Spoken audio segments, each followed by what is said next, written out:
श्यामच्या आईसारखं संस्कारक्षम पुस्तक लिहून समाजाला संस्काराचं दान दिलं.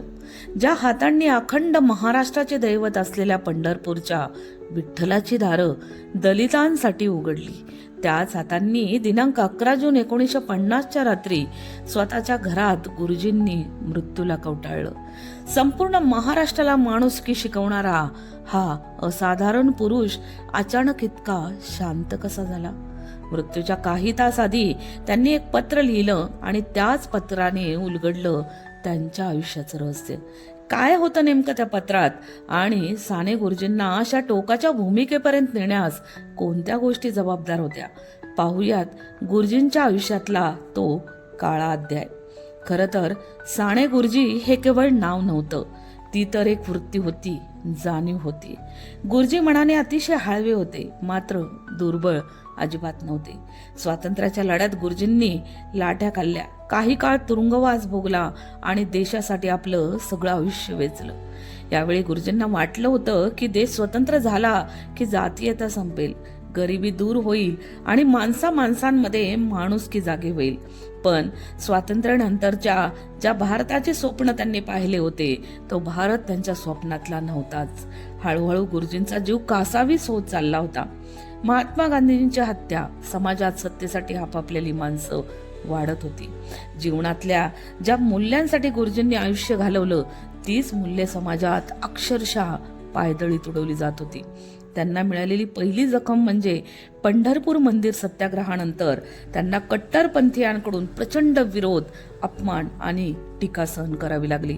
दुसरीकडे त्यांना त्यांच्या साधना नावाच्या साप्ताहिकावर आर्थिक संकट कोसळलं. आपल्या विचारांकडे समाज गांभीर्याने पाहत नाही, लक्ष देत नाही, अशी जाणीव त्यांना वारंवार होऊ लागली. ते स्वभावाने हळवे असल्याने समाजाचा बदललेला चेहरा त्यांच्या काळजावर रोज नवे नवे घाव घालत होता.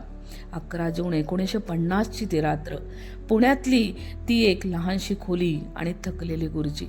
त्या रात्री साने गुरुजींनी आपल्या जीवन प्रवास संपवण्याचा अत्यंत कठोर निर्णय घेतला. परंतु मृत्यूच्या प्रवासाला जाण्याआधी त्यांनी आपल्या मित्रांना व सहकाऱ्यांना एक पत्र लिहिले. काय होते त्या पत्रात? गुरुजी लिहितात, मी थकलो आहे, माझ्या संवेदना आता हे दुःख सहन करू शकत नाहीत. मी कोणावरही तक्रार करत नाही, पण मला असं वाटतं की माझं इथलं कार्य आता संपलं आहे. तसं तर गुरुजींच्या जाण्यामागे कोणतेही वैयक्तिक कारण नव्हते. ते समाजातील द्वेष, असहिष्णुता आणि मूल्यांचा होत असलेल्या घसरणीला सहन करू शकत नव्हते. ते पुढे लिहितात, मी जिवंत राहून जे साध्य करू शकलो नाही, कदाचित माझ्या मृत्यूने लोकांना त्या विचारांची जाणीव होईल. लोक म्हणतात साने गुरुजींनी आत्महत्या केली, पण खरं तर सांगायचे तर ती एक हळव्या संवेदनशील मनाची शांत एक्झिट होती. त्या पत्रात त्यांनी स्पष्ट केले होते, त्यांना कोणत्याही व्यक्तीचा राग नाही, तर व्यवस्थेची आणि बदलत्या मानवी स्वभावाची चीड आहे.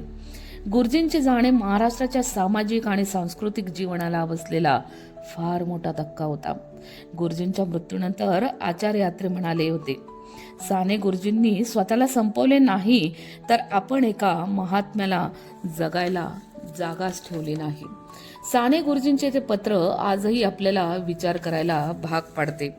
खरं तर आपण प्रगती केली आहे, पण गुरुजींना अपेक्षित असलेली ती माणुसकी आपण खरंच जपली आहे का? गुरुजी गेले, पण आजही तोच प्रश्न, आपण माणूस म्हणून पुढे आलोय की मागे? तुम्हाला काय वाटते? साने गुरुजींच्या मनातील ती वेदना आजच्या काळातही खरी वाटते का? नक्की कळवा.